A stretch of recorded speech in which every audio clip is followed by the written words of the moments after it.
Our next session that's coming up is about Hong Kong and Hong Kong's regulatory environment. Now, this is a global event, and we are not talking about Hong Kong just because we're based here and we love it and it's a little bit of hometown rah-rah. Hong Kong, I would argue, has thread the needle. They have thus far taken a path that has enabled the blockchain and the financial worlds to come together and to grow. In other places, regulations have smothered it. In some places, they have chosen to turn off the lights altogether. But there is a dialogue that happens in Hong Kong between the financial community, between the innovators, between the regulators, the policymakers and policy influencers. And that discussion, we're going to get a little sample of it right here on stage now. A lot of you are probably considering bringing your operations here. I know a lot of the exchanges have brought their operations here as people are bringing new companies, have established themselves in Hong Kong, even if they were from other jurisdictions. There's a reason for that. We're going to welcome to the stage now, as I said, those people. I will just get one more little slide in. If you are considering coming to Hong Kong, Invest Hong Kong is out there. You know, I'm a bit of a free market libertarian. We tend to think small government is better, and we kind of, government. The Invest Hong Kong people are dynamite. They will actually help business. They're fantastic. So do check them out. So once again, it's about Hong Kong and the regulatory environment. We have a superstar moderator to come up here and engage with people that he has worked with. He knows this scene. He had a great career with Duff & Phelps, and now they just had to have him. So Deloitte reached out, and they got their hands on Lapman Lee, and he is going to lead our panel today. Please welcome your moderator, Lapman Lee. Hey, thanks. Come on, people, give it up. Come on, come on, come on. Hey, thanks, Andrew, for inviting me. Yeah, hey, Yuan, thanks for inviting me to the regulatory panel of the first ever blockchain week here in Hong Kong. Maybe without further ado, I'll introduce my stellar panel of the day. Maybe let me start. Clara Chiu, head of Fintech, the Fintech unit at the SFC. She's a director in licensing. Basically, if a Fintech company has questions, they go to the SFC. Basically, the buck stops with Clara. Please take a seat. Wilson from the HKMA. Wilson is the senior manager of the Fintech Facilitation Office. You may or may not know that HKMA has 7 smart banking initiatives, from open APIs, faster payment systems, promotion of virtual banking, the regulatory sandbox. Wilson is at the forefront and instrumental to many of these initiatives. Last but not least, Kristi. Kristi Swartz is the managing partner of Swartz, Binnersley & Associate, 20-person strong team here in Hong Kong. When clients go to her, they ask about regulation, about licensing. Not only is she passionate about regulation and shaping the legal landscape, she's very passionate about community and is on the board of various charity organizations. Big round of applause of this stellar panel. So maybe let me, we have half an hour, a lot of questions, so maybe let me, without further ado, Kristi, to really set the scene for the audience, can you give an overview of the current regulatory landscape and where Hong Kong is actually sitting in terms of catering, supporting, and facilitating fintech firms? Over to you, Kristi. Yes, thanks very much, Lapman, and thank you. First of all, let's have a shout out for Juan Lee and his leadership in NextChange in bringing this first blockchain week to Hong Kong. I'm very impressed to see many of you in the audience and actually meet a lot of you face to face, because this dialogue for this panel actually started several weeks ago for me. Many of you have reached out and messaged me and started the conversation by emailing and asking, quite frankly, what is the situation in Hong Kong? Where do we sit? What is a regulatory framework for it? So I thought today, basically, I'd like to lay out some just general specifics, really. Of course, if you've got any specific questions vis-a-vis how it relates to blockchain and or the crypto space, I'd be more than happy to meet with you after the panel. But I think given the time and the fact that you've got 2 regulators that are here on the stage with you, I thought we'd spend a little bit more time in other areas. I think with that, I'd like to always remind people, and the first thing I'd like to say is that, you know, Hong Kong is a very international city. It's got very international standards, of course, that we must adhere to as a result. And with that, I always like to kind of impress upon people that with membership comes compliance. We have several things that we must comply with. A lot of folks think that maybe Hong Kong should be doing other things. We get compared to our neighbors quite often. But there's maybe 3 points and a takeaway I'd like to kind of put to you and have you think about as you enjoy this blockchain week. That being that our regulators, like our judiciary here in Hong Kong, are independent. Every application is treated fairly and equally. So when lots of other governments and we're having a bit of a what to do and how to do in the past 18 months around the areas of cryptocurrencies and the like, I think Hong Kong has basically laid a foundation and turned out fairly well in the fact that we basically will do things as Hong Kong sees fit for Hong Kong purposes. So I think it's a great thing that we basically aren't bullied into or have peer pressure around such ideas as that Hong Kong, shame on you, you're not doing certain things that you ought to be doing. I think we've got a very conservative regulation and regulatory body here. However, I think with that, it's very measured in its approach towards what we ought to be doing, and it's laid us a humongously good foundation for where we're going to go and what we're going to be doing in the future, whatever that may be. So the one takeaway I'd like to leave with all of you is, think about the other jurisdictions in the region that deemed certain activities of certain companies or certain businesses to be illegal and or deemed them to be something that they weren't. And where did that leave them? Some of the things we're seeing is it absolutely killed the ecosystem in a lot of jurisdictions, which after it's been killed, it's very difficult to restart. So I think Hong Kong, with its regulatory framework, has basically left us in, as I said, a very good situation. I would like quickly to speak about the ecosystem because we have a thriving ecosystem in Hong Kong, and with a shout out to several other people, the Henry S. Lanes of the world, the Lapman Lees, the Clara Chius, the Wilson Pengs, that we've got lots of people. Invest Hong Kong was mentioned earlier. So I think you have to understand that with regulations only part of the equation, you have to have all the relevant necessary people to play in the box, if you will.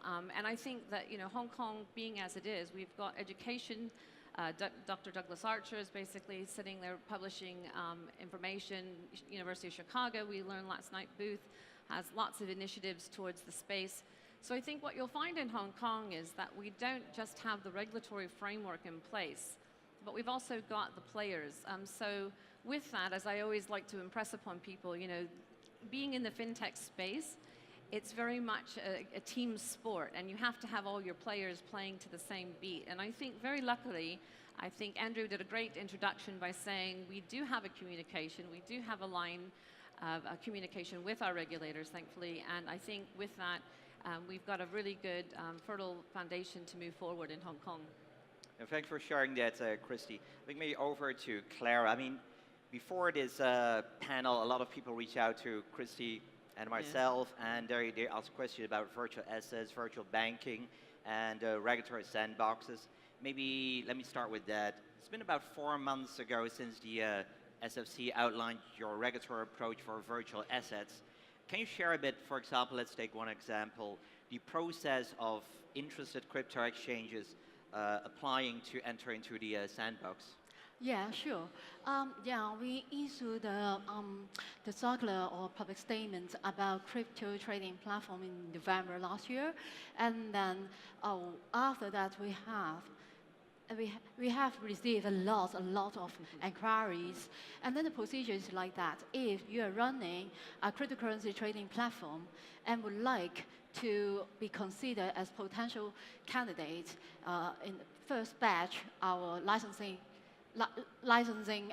to get a license, then what you have to do is the first step, of course, you have to read our public statement published in November very, very carefully, because in that statement we have set out some of our expectations, some principle that we think if a cryptocurrency exchange platform would get a license, they have to comply with.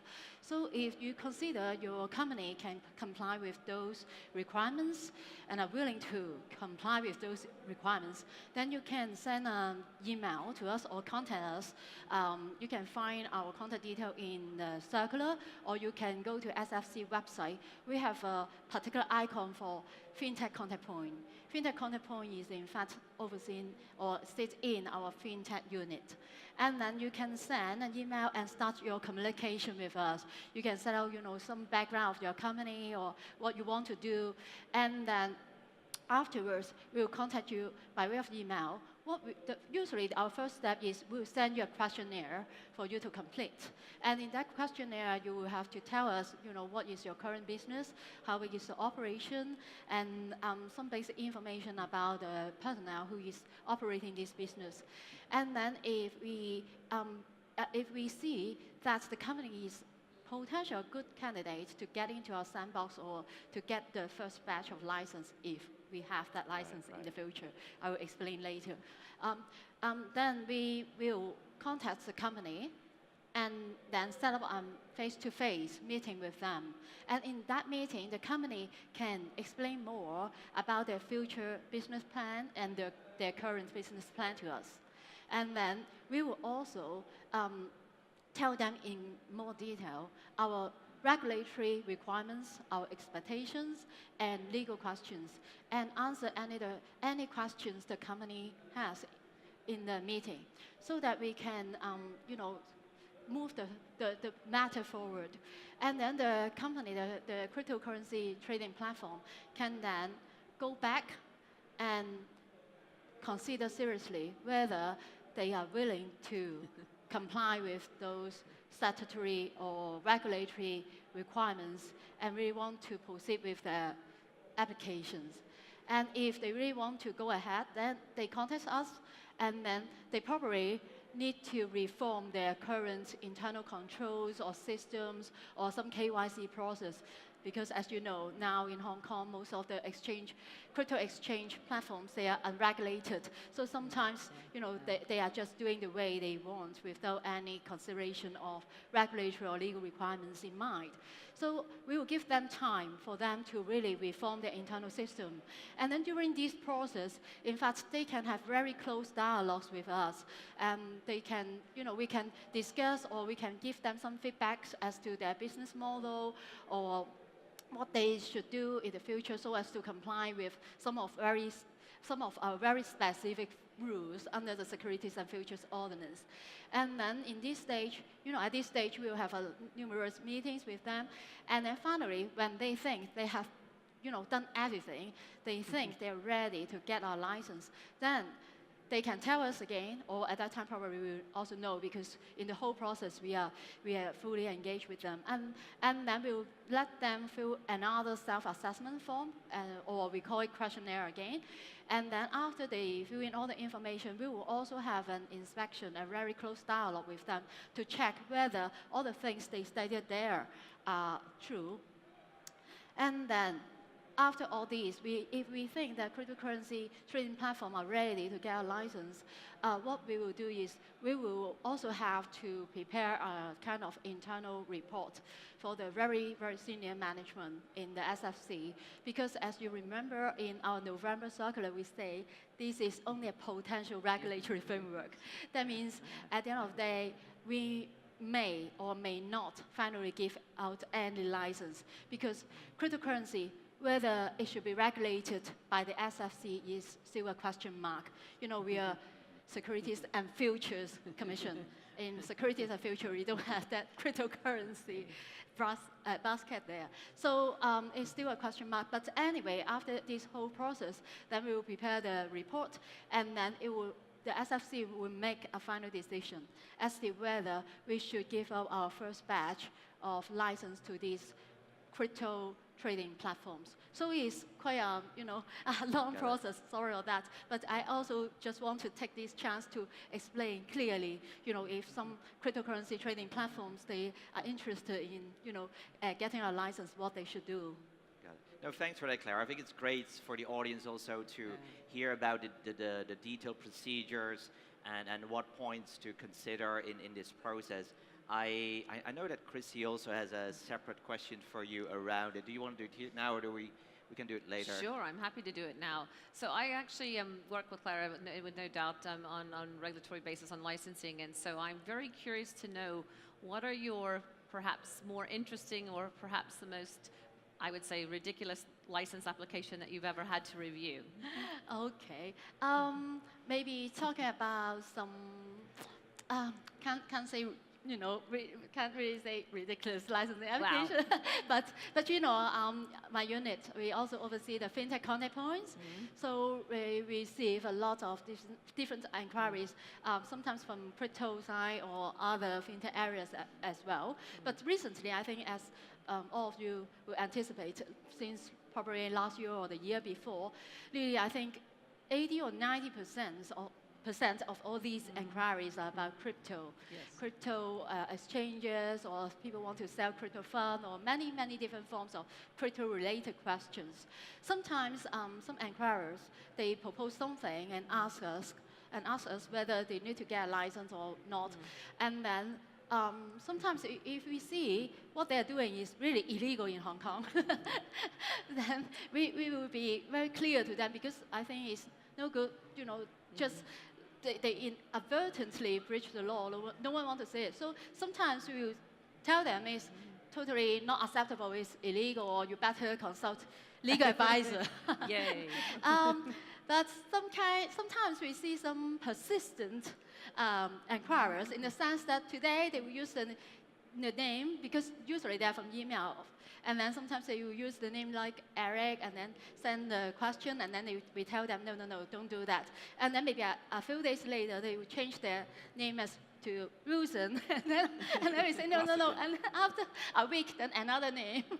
And then every time we see it, we just think, in fact, for our fintech unit or fintech contact points, we only have we don't have many staff there. We have resources limitation.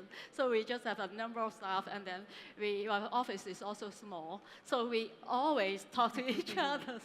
So whether someone sent 10 questions with 10 different names, the answer will be the same.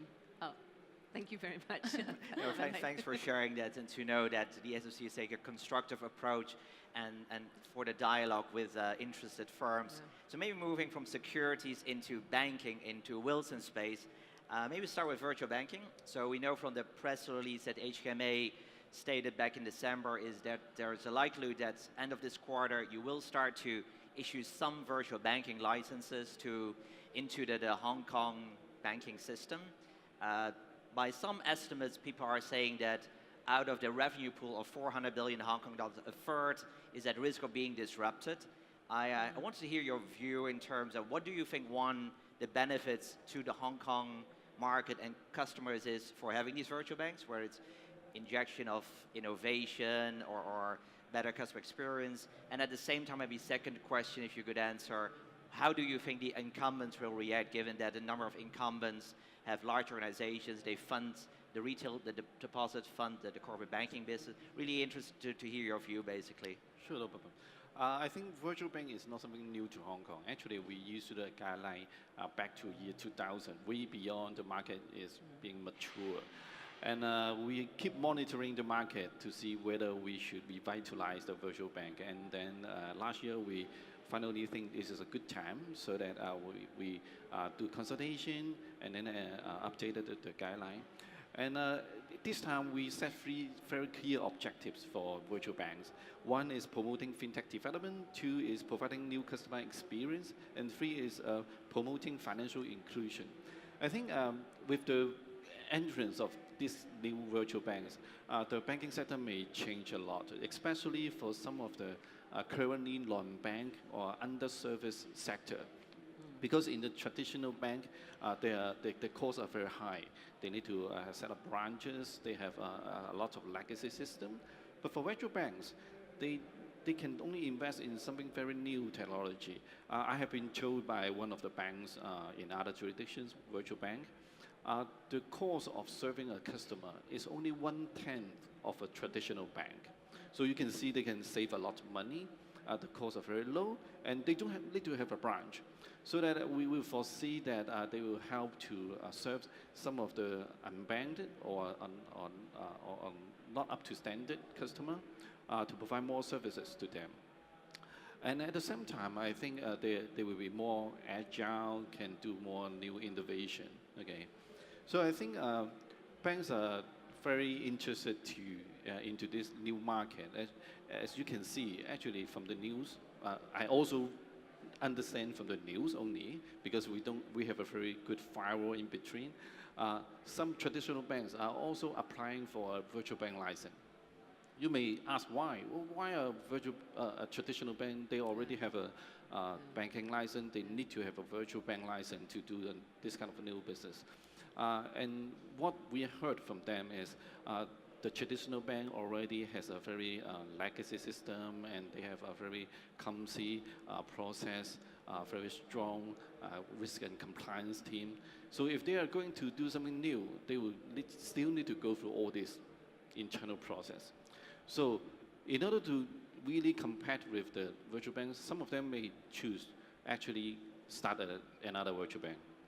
And another initiative in what we are doing right now is Open API.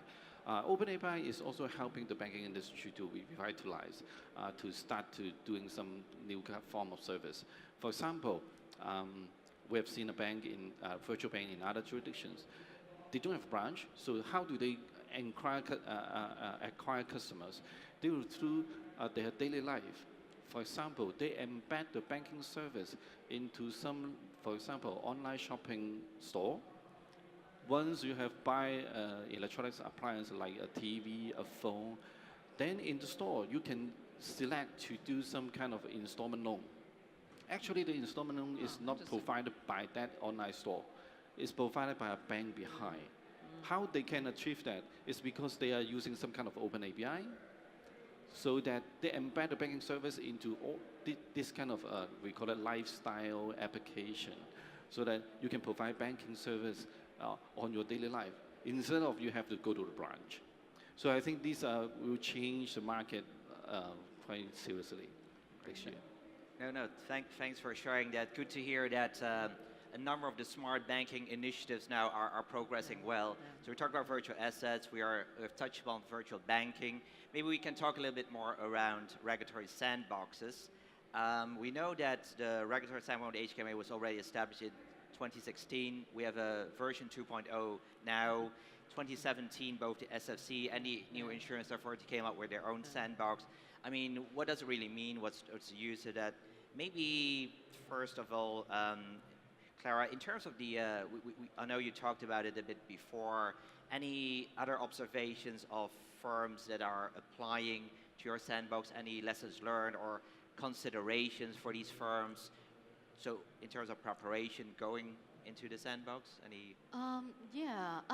Another observation about our sandbox is sometimes I see some inquirers or some potential applicants, when we tell them that, sorry, we are not going to put you in our sandbox, they will be very disappointed, and some of them will try to continue to persuade us or argue with us. But in fact, I have to explain again that in fact it's not. It may not be a bad thing for them not in the same box, because for the Hong Kong SFC sandbox, firstly, we can't put any single firm because you have some innovative idea or using some new technology. Then we can put you in the sandbox, because what legally requires is we can only give license or put any firm in sandbox if they are running a business which is a regulated activity by the SFC. So if, in fact, what you are doing in Hong Kong, that the business you are running does not require any SFC license, you don't need to approach it, you don't need to be put in our sandbox. And another thing is for our sandbox, SFC regulatory sandbox, in fact, what we will do is, if you are in our sandbox, we will have very close supervisory dialogues with you. That means we may impose some tailor-made, very specific licensing condition on you. So maybe it would narrow a bit your business scope until we lift it up.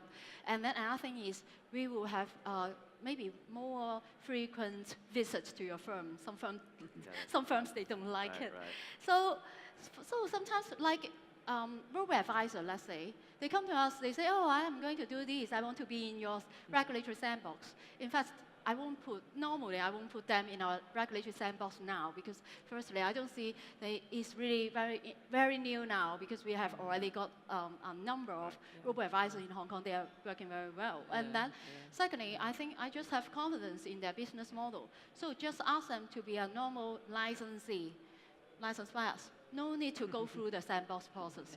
So the takeaway is, if we say no to you, we are not going to put you in our sandbox, it may not be a bad news. No, thanks for sharing that. I mean, the regulator provided his view. I'll come to you later, Wilson. Maybe from Kristi, you've been advising a lot of firms around regulation, fintech.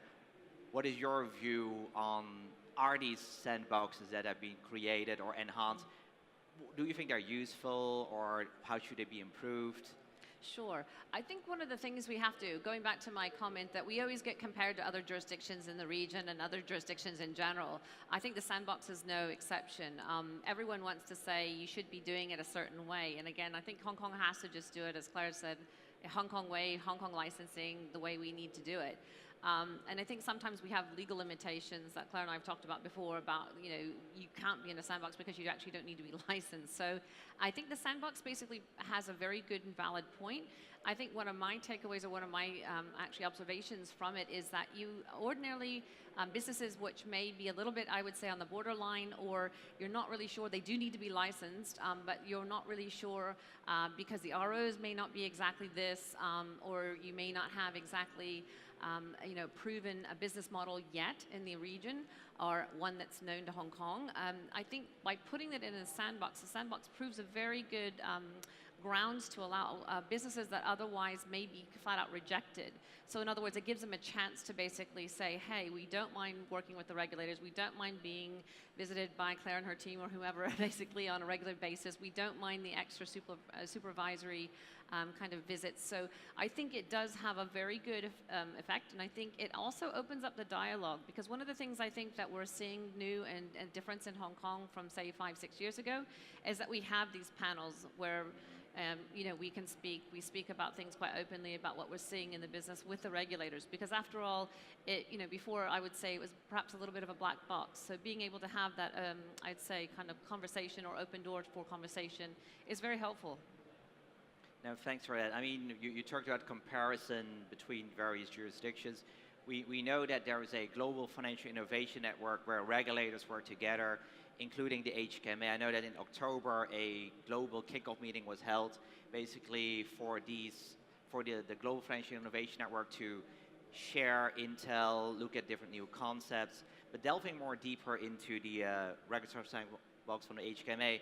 I know so far, as per Jen, about 43 technology products have been put into this sandbox. I mean, on your HKMA website, we know very clearly which topics. Given that we're at the blockchain week, I know 5 out of the 43 products are related to distributed ledger technology. Can you share a bit of your insights into firms that go into the sandbox? I see a lot of these firms focusing on onboarding, identity management. Is there anything you can share about companies going into a sandbox, lessons learned, considerations, Wilson? Sure. I think I had to explain a bit about the sandbox setup. Actually, the sandbox 1.0, we call it 1.0 now, was set up in 2016. That version was actually for banks only, okay, only for licensed bank, or we call it authorized institutions in Hong Kong. In the past, actually, before we have the sandbox, I think starting from 2016, even the Hong Kong itself is doing a cultural change. Okay, we started Fintech Facilitation Office, we start the sandbox. Before we have the sandbox, actually, banks need to do a lot of things before they can roll out a new initiative, especially related to IT. They have to design the system, do the implementation, do the system testing, and then do the independent assessment. Then, all together with all the reports, submit to the HKMA to ask whether they can go online. Okay, but I have seen a case before that they have used 2 years in order to complete the whole cycle, because after they have submitted the first time, they found out there are some problems in the initial design. So that they will go back to design again, to do the implementation again, do the testing again. So they take up 2 years in order to set a new IT initiative. Then it is not new anymore, especially in the fintech speed. we are talking right now. So after we have the sandbox, actually, when they have the business plan, they can already talk to the HKMA through the sandbox. And we will point out what kind of issue that we may identify, and also some of the compliance issue they have to take care of. And before they can complete all the compliance requirement, actually, we allow them to do pilot testing with live data, live customer. For example, within a small group of people, like internal staff or some selected customer, and with enough risk mitigating controls or compensation to the customer if anything go wrong, then we will allow them to do the pilot testing. So that before they can really roll out the platform, the system, the service, they can actually test out the market, okay, fine tune it, and then roll out at a much faster pace. And this is the samples 1.0. And then in 2017, we have the 2.0 version. We add in, we call it chat box for non-bank company, okay? So that for people, for companies, they don't have any license under the HKMA, then they can even still write to the HKMA, and then we will talk to them. In the past, usually, a very normal reply to them is, please seek your own legal advice. But now, we will tell them actually whether this business is okay or not, whether you need a license or not. We will reply to them in written, so that they can feel more comfortable. Oh, I know this business is good enough. We don't need a license. Then they can talk to their investor, right? So I think the sandbox can help to banks to speed up, to adopt new technology, and also can help non-bank company to get a more clear picture, okay? Because I think, especially for fintech company looking for investment, they are quite afraid of regulatory uncertainty. So now we are trying to provide a clear picture to them. No, great, thanks for that. I know that the times is up, but I wanted to see if there's any concluding remark from any of the panelists. Any key message or takeaway? I mean, if not, then really thanks the panel for the candid feedback. I think the message is clear.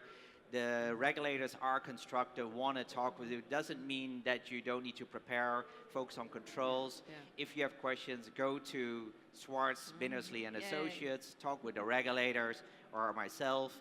And really thanks for this great panel. I saw a lot of people taking notes and then recording, meaning there is a lot of interest in this topic. So big applause for the panelists. Thanks, everyone. Thank you.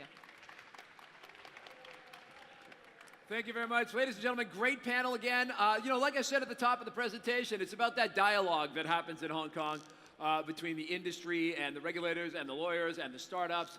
And I think I've been invited to a meeting with the HKMA that they hold on a regular basis with members of the blockchain and the fintech community. So that dialogue is open. Thank you very much, everybody, for coming out. Thanks, Clara.